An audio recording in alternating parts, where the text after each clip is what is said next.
Thank you. Over to Samina, please.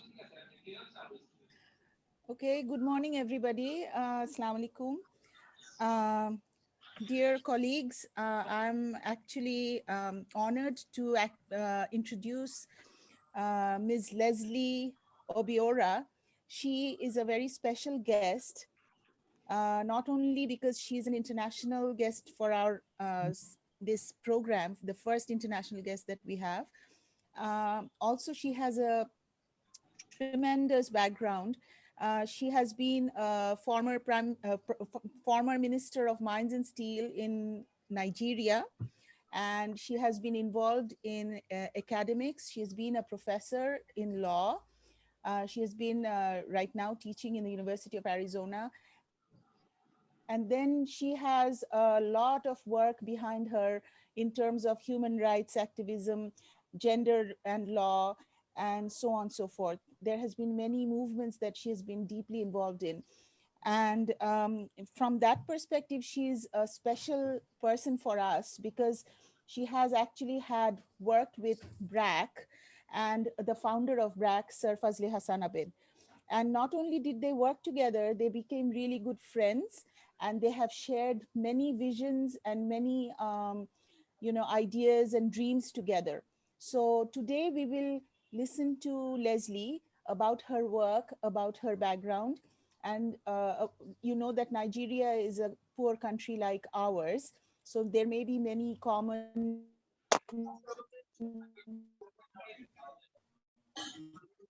issues there which we will be able to relate to, about her introduction with Sir Abed and how they came together to work on whatever they did and what kind of work they did together. Those are the things we will be listening to so that we can understand the vision and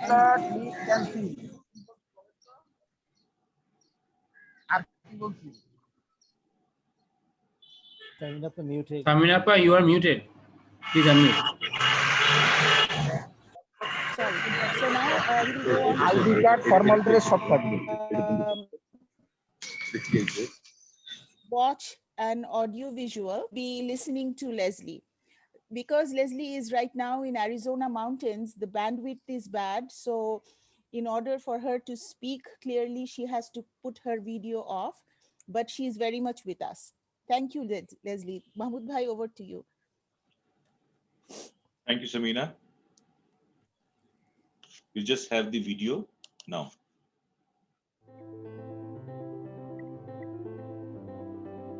What do we do on the day we are ranked #1 NGO in the world?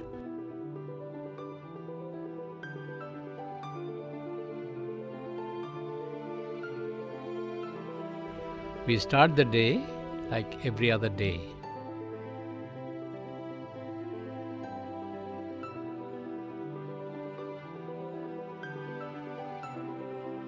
Teachers open doors for millions of children around the world. Health workers provide services to people in every corner of cities and villages. Humanitarian workers stand by families with pressing needs. We build hope and self-confidence in most vulnerable and equip them with the tools they need to overcome the most severe forms of poverty.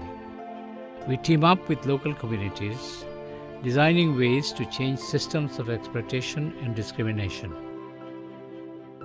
And as long as social needs exists, we will keep on working, keep on learning, and keep striving to create an equitable future for all.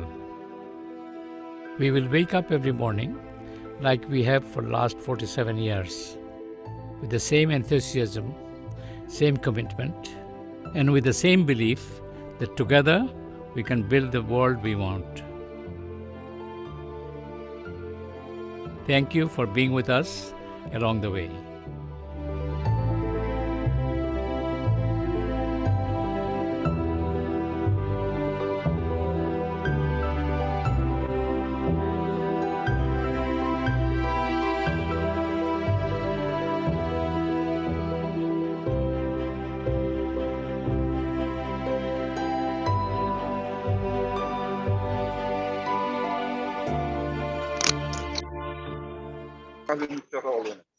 মিথ্যা কথা না, কিন্তু জিনিসটা fake করছে।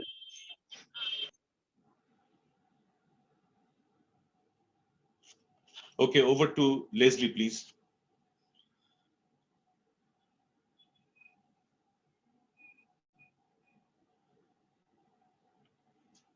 Leslye, you're muted, I guess. Oh, sorry. I said, thank you so much for that appropriate video. It is such a good start. Not only does it remind me of my friend's voice, but it just captured him, his essence. You know, the very day the whole world acknowledges you or BRAC as the #1 NGO, for him, singularly focused on his vision and his mission, it's business as usual. You know, that was just who he was. He was so dedicated to what it was that he was doing. So I'm grateful to Samina and your team, you know, for this invitation and for the preliminary test run that they did with me. I had said, you know, let's try to do this so that we can troubleshoot whatever there might be. And as she said earlier, I had apologized because of the epileptic nature of the connectivity. That means that I have to optimize the Zoom by not powering my video. But as we were exchanging perspective on this trade-off, I realized that it was one that I am glad to endure in exchange for the surrounding beauty and serenity of nature. I don't know if many of you have ever seen pictures of the Arizona desert. It is like no place else on earth, you know. We have the state tree, which is called saguaro, that only grows within 300-mile radius. It's really, really beautiful. But some of it then, some of what we have to live with is that you probably find it difficult to believe that someone in the United States can do Zoom without video, but that is the reality. Incidentally, celebrating the beauty of nature, today happens to be Earth Day. And again, I'm grateful to you for your on this momentous occasion. So happy Earth Day to all of you. I will come back to the significance of the culture exemplified by the institutionalization of something like the Earth Day. There was a time when we took the resilience of our environmental ecosystem for granted. We even did not think twice about sacrificing its vibrancy and health in our economic pursuits, for example. But we are increasingly learning through the things we suffer to rethink orthodox approaches to stewardship.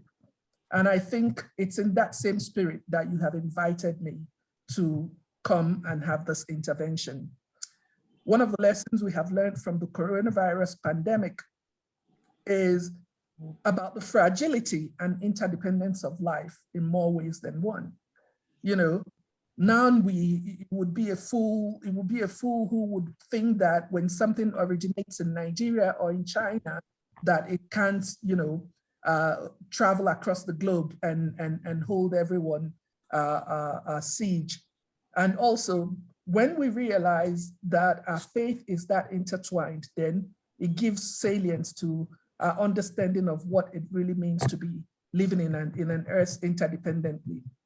So against this preliminary background, I am pleased to speak with your learning community, especially because you're bankers. My assumption is that many of you pride yourself as custodians of value.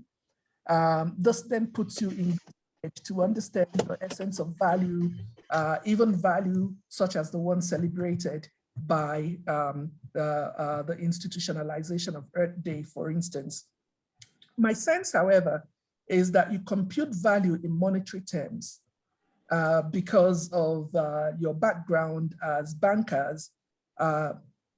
And this brings me to the key points that I learned from Abed. My relationship with him opened my eyes to the importance of non-financial forms of capital.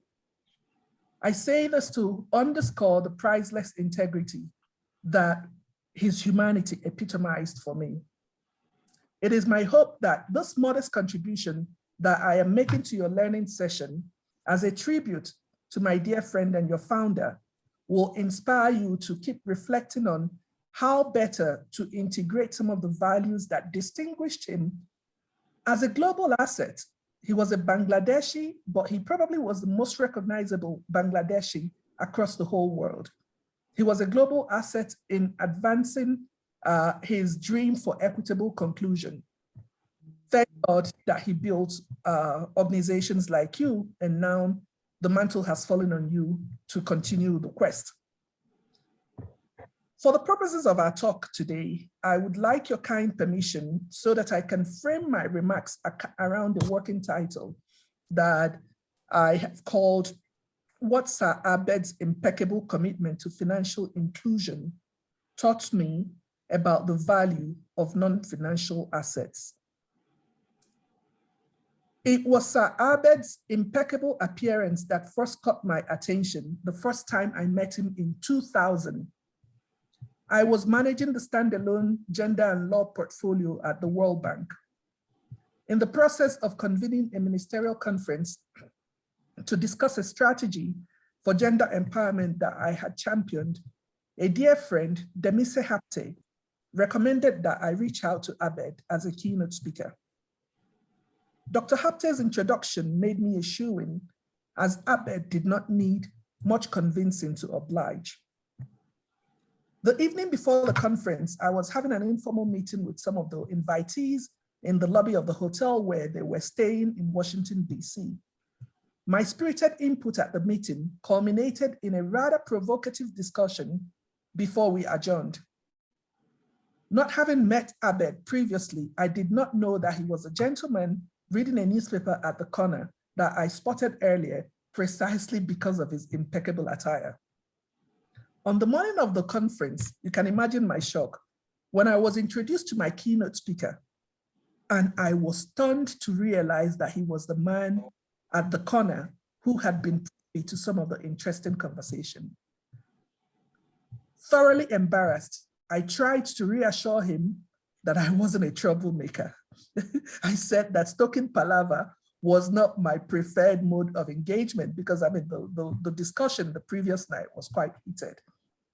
However, he most graciously allayed my concern about his first impression of me. Contrary to judging me summarily, he maintained that my principled disagreement with the people that I was talking to, especially about the powers that be, reminded him of his younger self. So we hit it off very well right from the start. Shortly after the successful conference, I returned to my academic commitments, where I was teaching. And several months later, I was kindly surprised to receive a call from Sir Abed. He wanted to know what became of some of the resolutions that emerged from the conference. I told him that I had since left the bank and lost track of how they were following up. He urged me not to abandon my passion to actively help advance gender empowerment in Africa. I tried to cop out with an excuse that I really did not know how to go about concretizing my commitment. He took pains to explain the steps that I could follow. The height of his generosity was offering to serve on the board of the nonprofit he encouraged me to establish. So you can imagine in 2000, Abed had been running BRAC for at least a couple of decades.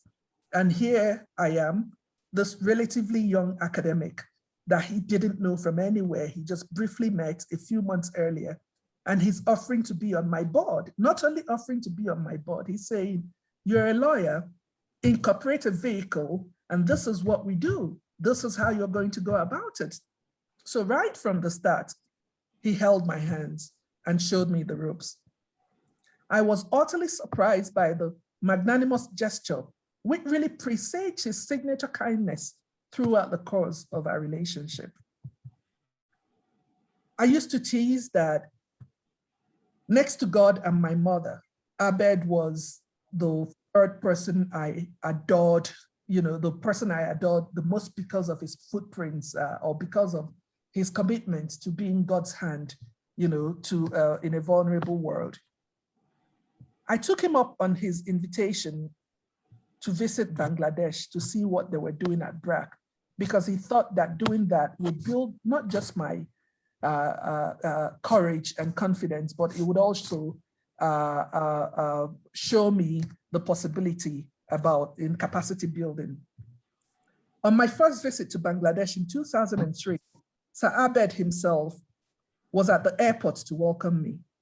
And he personally took me on some incredibly eye-opening side visits. I mean, you can imagine Abed, when I stepped out of the plane, even before I got to the luggage, baggage terminal, he was right out there.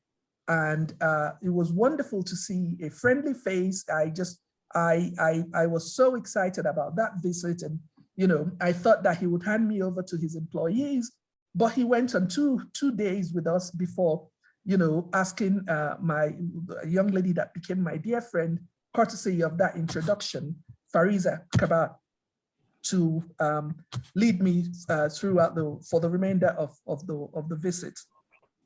Before that visit to Bangladesh, I had not been back to Nigeria since 1991. I had been a student at Stanford, pursuing my PhD degree, and I went to Nigeria in 1990 to do my field research for my studies, and there I took deathly ill. And when I came back, for some reason, that experience was so traumatizing that I never summoned up the courage to return to Nigeria. It was visiting BRAC in 2003, late 2003, may have been October 2003, that sowed and sealed my determination to return to Nigeria. And in January 2004, just a couple of months later, I found the courage to do what had eluded me since 1991. Building on the momentum of instructive insights that I gained from my journey to BRAC, I inaugurated a pilot that proved remarkably effective under the rubric of the Institute for Research on African Women, Children, and Culture. The acronym for it is IROC, which was the organization that Abed motivated me to start. The outcome and impact of our formative work with IROC led me to mobilize Nigerians across sectors to stimulate the growth of indigenous philanthropy. So in other words, here I am, just one person. I try this, you know, as a social experiment. It works beyond my wildest expectations. And I'm thinking to myself, why is it then that development is stunted here? Are there other people like me that I can reach out to and try to encourage, you know, to do what they're doing much more strategically in a way that would help grow the returns? And that's how I started the initiative to stimulate the growth of indigenous philanthropy in Nigeria. This time, it was my turn to toe the line that Abed had modeled for me in rolling up my own sleeves to try to help lay a pivotal foundation for my country. That was 2004. Actually, 2004 was piloting the grassroots program, the gender empowerment program. 2005 was then the year I decided to pursue at a meso level, you know, the initiative to stimulate the growth of indigenous philanthropy. And we had our first leadership workshop that year. In fact, the keynote speaker at that workshop was Alan Rosenfield, who was Abed's friend from Columbia School of Public Health. And the next day, 2006, Sir Abed was the keynote speaker. So 2006 was the first time he visited Nigeria as my guest to keynote at the second leadership forum that I had organized to stimulate the growth of indigenous philanthropy. Of course, he was a huge success at this outing. During this visit, he seriously explored the possibility of extending BRAC's operations to Nigeria as its first outpost in Africa. Nigeria would have been the first place that BRAC had operations in Africa. Incidentally, I was appointed Nigeria's Minister of Mines and Steel less than 2 weeks after Abed visited. It wasn't in the plan. I wasn't a politician. I had no, it was a sudden appointment. But because of the pressures of my portfolio, which was a strategic ministry for Nigeria, our plans to actively work together on the ground in Nigeria were deferred. However, we never relented on working on our overlapping interests to collaborate. Sir Abed visited Nigeria again in 2008 and again, and then subsequently, some of the BRAC high-ranking executives, Dr. Hussein and other senior management also came to Nigeria. Since my first visit, I probably have facilitated so many learning tours of BRAC for Nigerians. I wouldn't be surprised if it turns out that I am probably the one person or one of the people that have made the most rounds of visits and or facilitated the learning tours of BRAC for others. Speaking of the investments you make in non-financial forms of assets, I mean, if my championing, if my being the cheerleader of BRAC's #1 cheerleader were to be monetized in terms of, relative to whatever they invest in advertisements, I think that my word of mouth, my third party advocacy for BRAC would stand, will rank just as high with some of the money you pour into advertising, if at all. I could not sufficiently celebrate Sir Abed's fragrant humanity and contagious love for helping others find their footing. I am a living proof of the difference he made in that regard. He did not have to bother with me after our first encounter at the World Bank. The fact that he resolved to roll up his sleeves to show me the ropes speaks volumes of his unassailable investment in building capacity to bridge critical gaps. In encouraging me and holding my hand to figure out how to help my people, Abed was instrumental in helping me find the path that led me back home. At that point, neither of us had the idea that my efforts would sow the seed for my ministerial appointment and much more. What I learned from Abed helped me model leadership as an act of self-transcendence during my tenure in office. In addition to how Abed influenced my role in the political arena, what he contributed, or even more than how he influenced my role in the political arena, what he contributed to the growth of civil society in Nigeria through his in-kind investments in me was priceless. This is because the institute he motivated me to start helped break pivotal new grounds. I've mentioned IROC's grassroots work and the logical extension to stimulate the growth of indigenous philanthropy.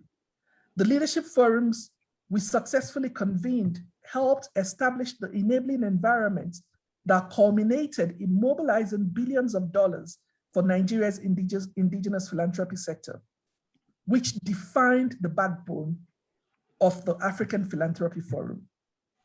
Indeed, it was fortuitous. It may have been 10 years to the date after Abed spoke at our leadership forum in 2006. In 2016, the Global Philanthropy Forum invited me to give a keynote address at their commemoration of the Philanthropy Forum.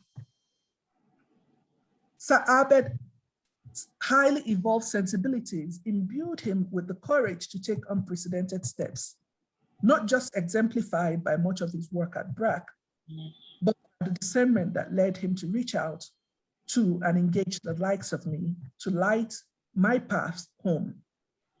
It is particularly noteworthy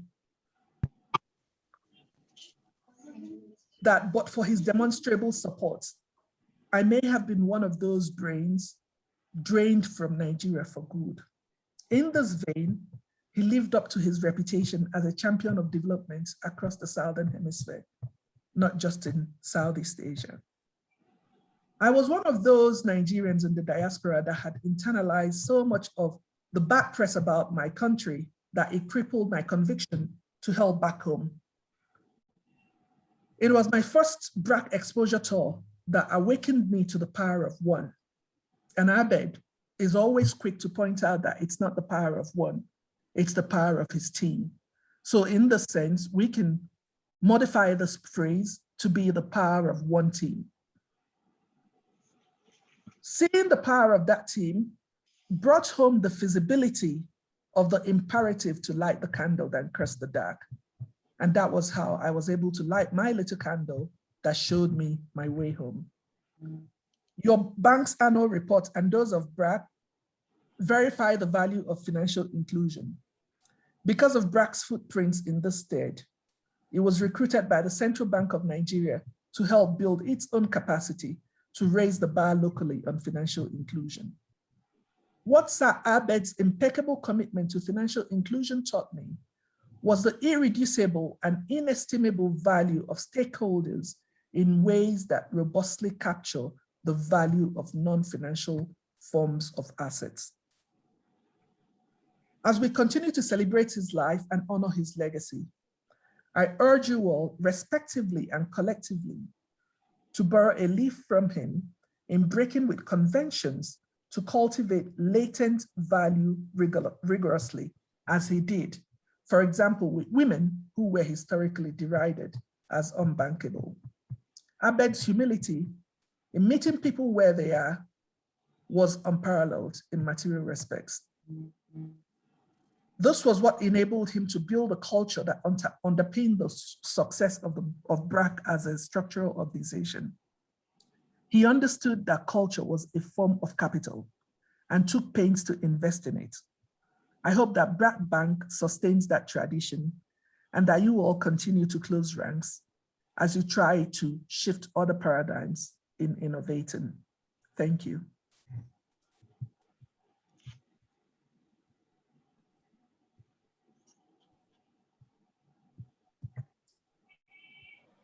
Thank you. Yeah. Okay. Do you want to add anything else or any, since we have got still a lot of time? So if I you really would love to hear, yeah. I really would like to answer questions. I mean, I could speak endlessly about Abed. I mean, he was just, I mean,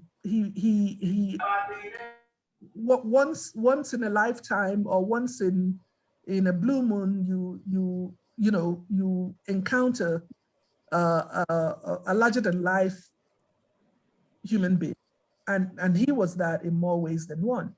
So what I really would like to, and one of the reasons why I agreed to participate in this session is because it's a learning session, I don't want to, my pedagogical approach is, not the one of assuming that my audience are empty bank accounts that I can, just dump information. You guys might be familiar with Paulo Freire's work. So I think it will be incredibly enriching, or mutually enriching for us if, I can take questions from some of your audience or even engage in a conversation with some of you. The picture that you see on the screen was when Abed came in 2006 to be the keynote speaker. And I don't think that it may well be that people would not have been as energized to start their own foundations and to start investing, in their own philanthropies, had it not been for seeing somebody who was a living example of possibilities that abound if you could really figure out how to, harness your resources and do your philanthropy much more strategically. So I don't know what some of the issues that you would like for me to use this opportunity to drill down. Samina had mentioned that I teach human rights, but one of my core expertise is also, gender equality and gender equity. So Abed, of course, is the one who gave us the model that we're using for gender inclusion and diversity and equity, because he showed how it's possible to be done from the ground, from the bottom up. So I'd be glad to engage you all in a conversation, about how you can optimize some of what you are doing. Okay, any question? The floor is open now. Samina, you can conduct the session, the Q&A session. Sure, sure. Thank you so much, Mahmoud Bhai. Leslye, thank you for such a beautiful tribute and all the information that you have shared with us My in pleasure. such an articulate and touching. I was almost, my eyes were getting filled with tears. Anyway, so the questions are, welcome from our audience. We have 452 participants here. While we wait to hear from them, I wanted to focus two things on what you have just said, Leslye. One is you mentioned that he is larger than life. Yes, he was, but he also had the capacity to get involved in small micro level things, and that is the range of his capacity that kind of astounded most of us, because people who are at that level, it's very difficult for them to come down to the grassroots and look at Mhm. small things and get involved in small things. So do you want to talk about that, because that might impersonate his personality to for us to relate more with him? Yes, and I think that's also consistent with a question from Saiful Alam, who said, which ordinary qualities of Abed attracted you the most? It was his humility of spirit, really. Like I said from the start, this guy didn't know me. Somebody introduced him to me. Others would use agents and ask you to talk to their agents and charge so much money. Abed just availed us of his presence and his intelligence without much ado. And even after that, he didn't have to follow up with me. He didn't have to seek me out and encourage me and invest in me as a fertile ground. I think it was that humility. And part of it is also, he had a sense of self that was next to none, so don't be fooled by his humility. He knew exactly where he was headed. He knew what he wanted to accomplish. And he didn't really need the accolade of the world, necessarily. So at the end of the day, you have to be comfortable in your own skin to be able to try to attempt to be transformative. The worst forms of leaders I've ever worked with have been insecure leaders, because then it becomes about them. They are the ones, that you need to flatter. This is why I talked about leadership as an art of self-transcendence. For Sir Abed, he had self-transcended. And I don't know if it was cultural. I don't know if it was, what the factors, that came together in molding his personality.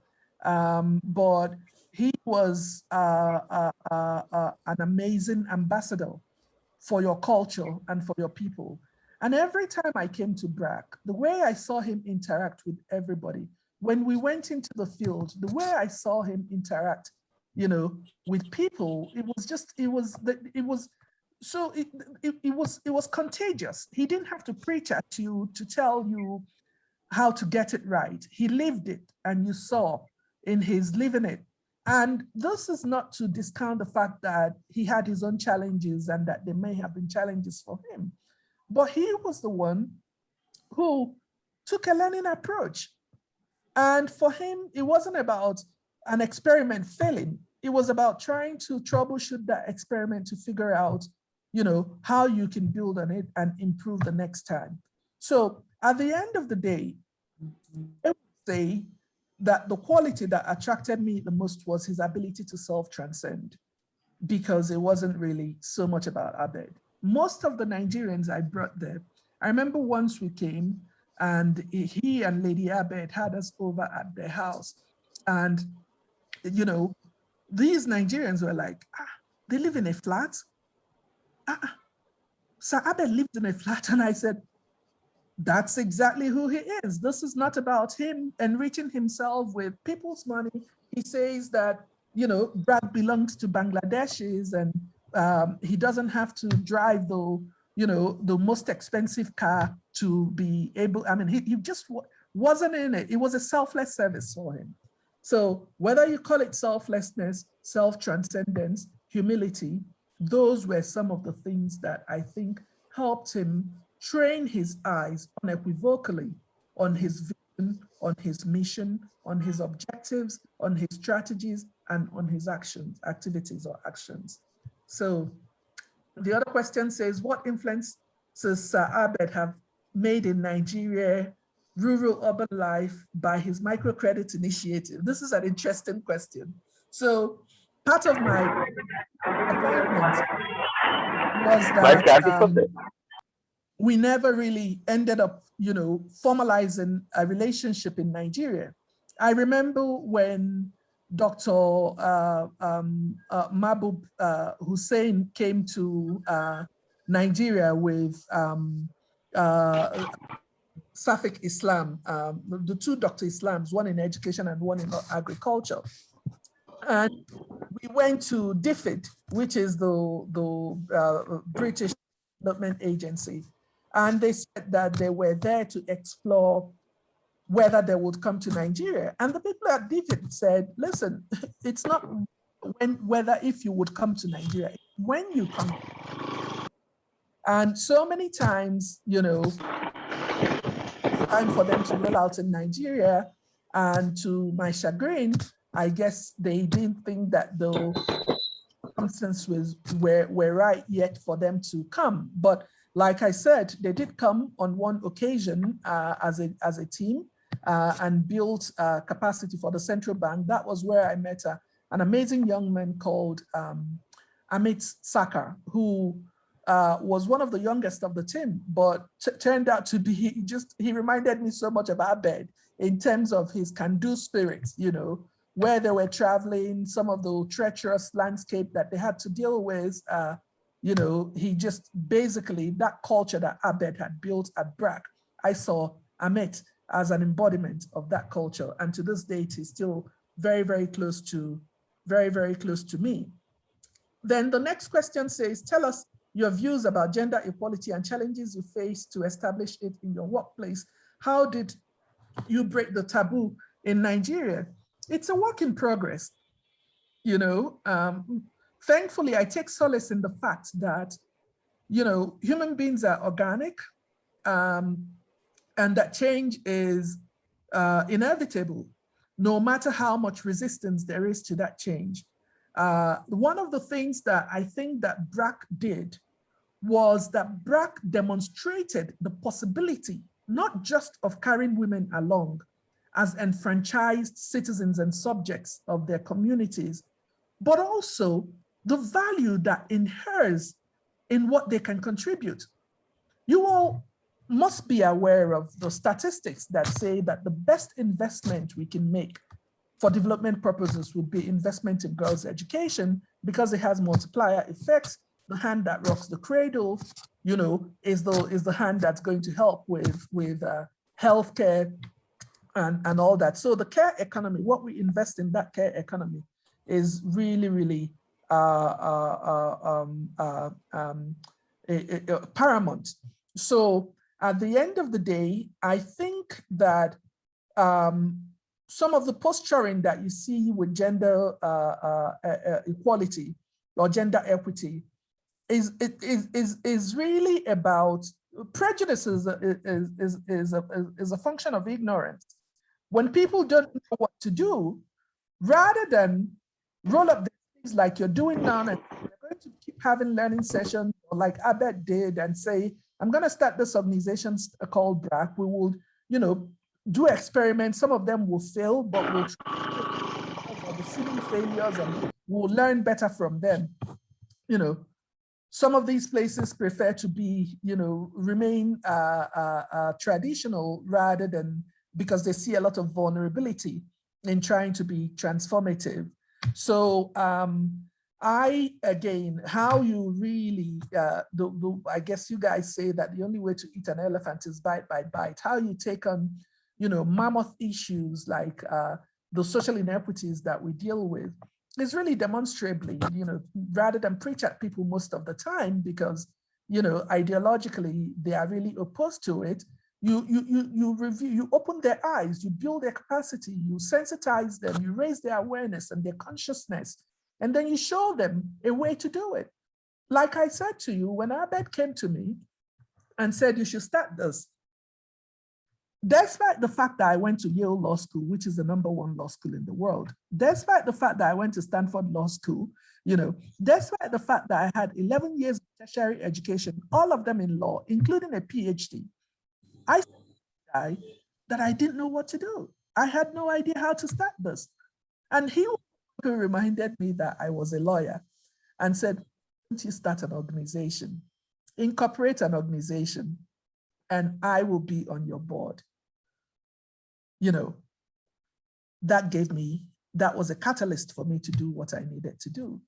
So sometimes I cannot really overemphasize the importance of a learning approach, even in trying to break taboos and stuff like that. So the Sadiq Rahman says, as a banker, we are custodians of value. Your opinion impressed me. Oh, thank you so much. I didn't mean to. Well, I echo, thank you so much for those sentiments, but I really want you to reimagine, your custody of values. What is it that you guys, value?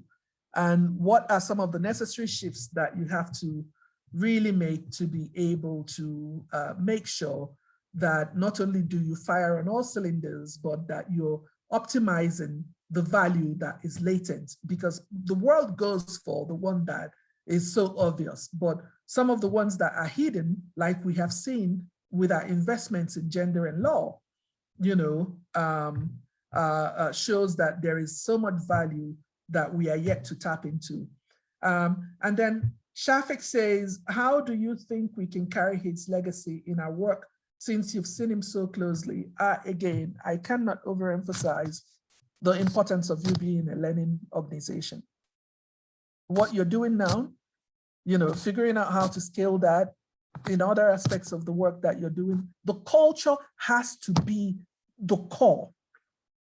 If you all, really figure out how to distill some of the core values that made Abed the global asset that we all celebrate now, it boils down to the culture. Most times we give primacy to the structure itself. We look at that organogram, who are the head honchos and so on and so forth. But at the end of the day, the foundation is the culture. You have to build that culture.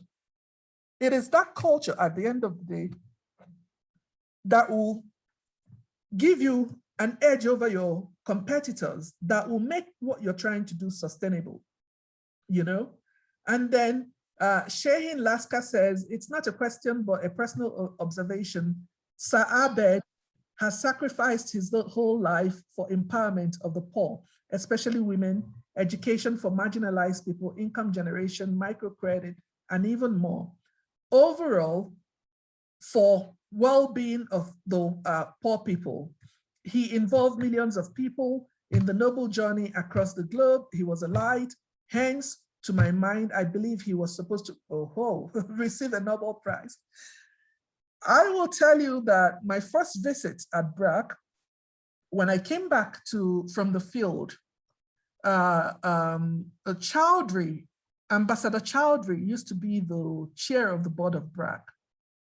And I said to him, pray tell, Ambassador, why is it that this organization has not received a Nobel Prize? Mark you, that was in 2003.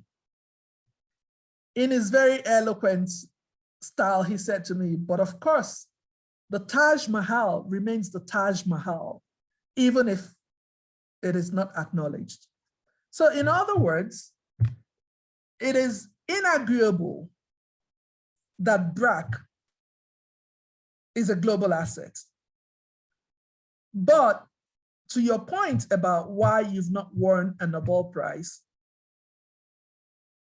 I am going to encourage you that all hope is not lost. Abed, the mantle just fell on you, all of you. How can you keep pursuing that which he set you on the path for in a way that ultimately, someday, even if posthumously, you know, from Abede's perspective, BRAC wins a Nobel Prize. You're long overdue for that. You are long overdue for that. What is the key factor behind Shido Rackman, and please forgive me if I'm mispronouncing your names. What is the key factor behind BRAC NGO's success as a #1 organization, and how can we use it? Okay, one thing I did not tell you, as a professor of law, I teach jurisprudence, which is the science of the study of law. And jurisprudence typically is the field of law where, you know, I tease my students and I say that it's an endless parade of the thoughts of dead white men. You know, you hear all this, you know, Greek scholars and people postulating about the law and so on and so forth. More than 10 years ago, when I was introduced to Ian Smiley's book, Freedom from Want, I adopted that book. And the Nobel Prize laureate, what's his name again? Abede's friend, the economist. Oh God, he's Dr. Yunus. Sorry? Dr. Dr. Yunus. Yunus. No, the economist. Amartya Sen. Amartya Sen, yes. His book called Development as Freedom and Ian Smiley's Freedom from Want. They are the primary texts that I use for my jurisprudence.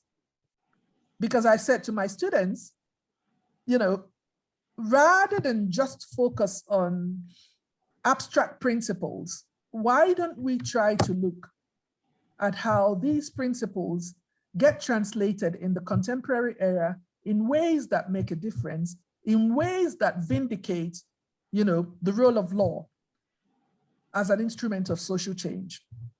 And this goes to your question. One of the things that the most important takeaway for me, and this is why I keep harping on it, is that BRAC was able to accomplish all it did because of its posture, because of the approach it took as a learning organization. Because some other people would not have remained as indefatigable and as indomitable as Dr. Abed and Aminu Alam and all the people that worked at BRAC, had it not been that they said, you know what, we're in this for the long haul. If we do fail, or at least if the world thinks we're failing, we will fail better, in the sense that we would leverage whatever lessons are to improve what it is that we're doing. So if you ask me the key factor that makes BRAC, you know, made BRAC leapfrog other organizations to distinguish itself as the #1 NGO in the world, I will say to you is precisely because it was a learning organization. And if BRAC Bank wants to put its best foot forward, you know, there is, to be a learning conversation, to be a learning organization is the end of the, you know, is the, for me, would be the greatest aspiration. Then Kada says, happy to know that Nigeria had the first occasion of BRAC in Africa. I wish. Kada, I said that we were going to be the first outpost, but then I became a minister.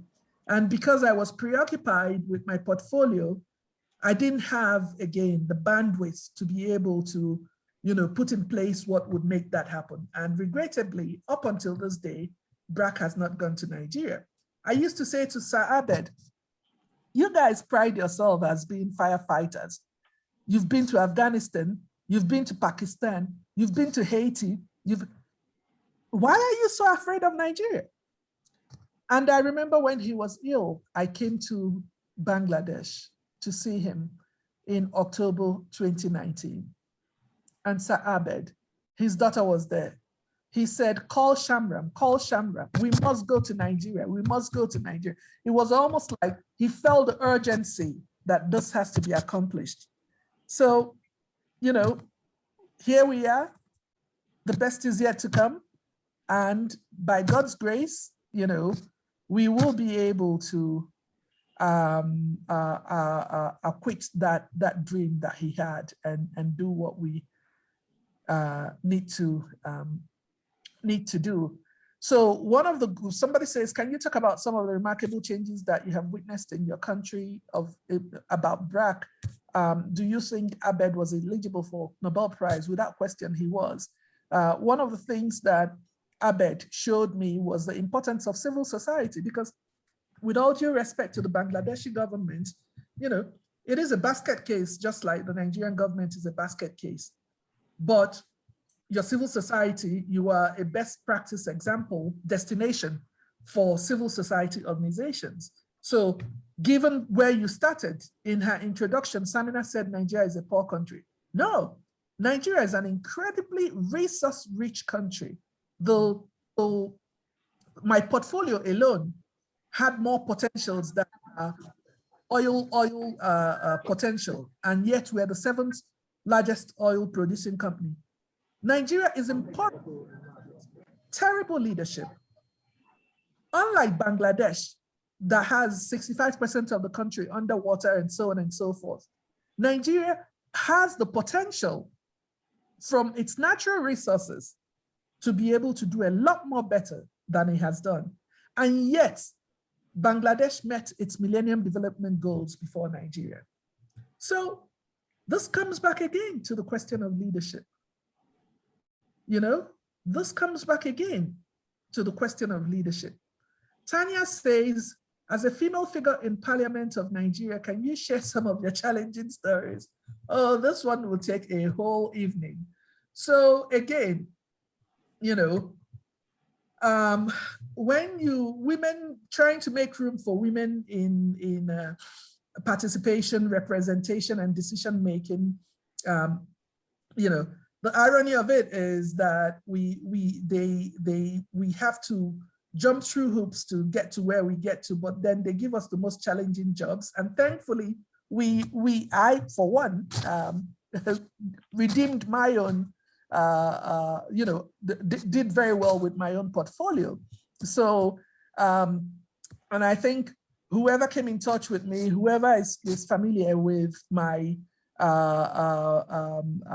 success in the ministry, will be less likely to argue against the effectiveness of women as in leadership forums. So again, this is why we want to champion diversity, equity, and inclusion, because in some instances, in most instances, it's better to have the women within the group, within the system, to start demystifying some of the myths, you know, about their effectiveness or lack thereof. A question from the audience: how can we inculcate the vision and values of Abed? Like I said to you guys, just like you socialize for everything, just like you socialize your children, your organization, if this is a goal, if this is its goal, it can really roll up its sleeve and step by step try to figure out how it can approximate and optimize its learning. Can you share a few things about his personal humor and charisma? I remember one day, Abed, we were trying to connect, and then I sent him an email, and then he told me that he was in California.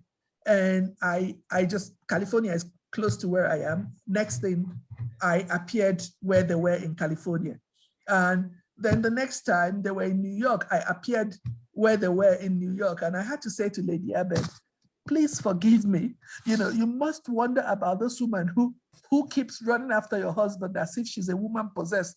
No, no, no. Our mutual interest is about in trying to figure out how to build humanity well. And, you know, that was who Abed was. You know, he'll say, Leslye, my sister, guess what? I'm in California. Okay. And then I'll show up.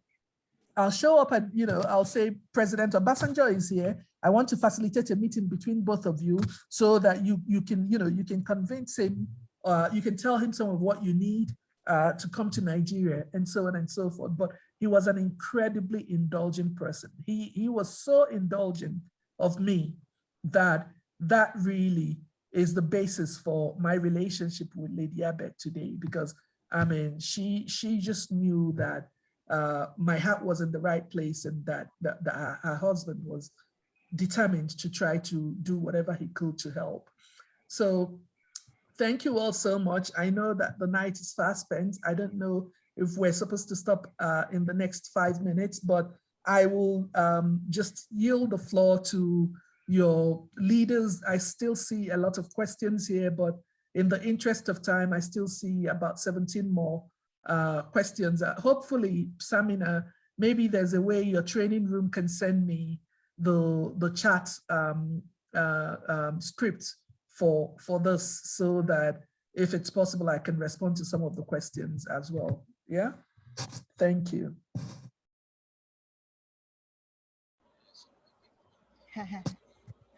Thank you so much, Leslye. First of all, I apologize for making that comment on Nigeria. That's I okay. actually, I worked for Africa for 3 years in World Bank, and I remember mentioning Africa as a third world country at that time. And I know that you have a lot of resources, so I'm sure that, you know, the potentials are very different from Bangladesh. Anyway, your discussion today is like an eye-opener for many of us, I know, because looking at Sir Abid from a very close proximity in a very different dimension. Thank you for answering a lot of these questions. And I hope that our relationship between BRAC Bank and yourself will continue from here, and we will get more insights from you. We will keep in touch. And if you ever come to Bangladesh, we will make sure that you visit us, and we will have more conversations face to face. So we are almost at the end of our session now. And I would like to request Sarwar Bhai. Sarwar Bhai, are you here? Sarwar Bhai, are you here? Yes, I'm here. Sarwar Bhai, can you please say a few words to thank Leslye and to close the session? And if you have anything to add, we would be most obliged. Thank you. Thank you for giving me the opportunity. It was very admiring and very amazing the way Leslye presented Abid Bhai and his past history. Many of us didn't know many aspects she mentioned to us. Abid Bhai was always an idol to us, and he will remain to be so. And I saw someone asking a question about winning a Nobel Prize for Abid sir, but I think he has already won the hearts of millions of people in the world. So Nobel is just another credential only. So thank you, Leslye, for your nice presentation, and thank you all for being with us and actively participating in the discussion. Thank you all. Thank you all. God bless you. Best wishes and more grace to your elbow, okay? Thank you. Your elbows. Thank you, Sam. Thanye. You. Bye-bye. Bye-bye. Good night, Leslye. Good night. Thanks for Bye-bye. keeping up so late for us. God bless you. Bye-bye. Thank you. Thank you. Thank you.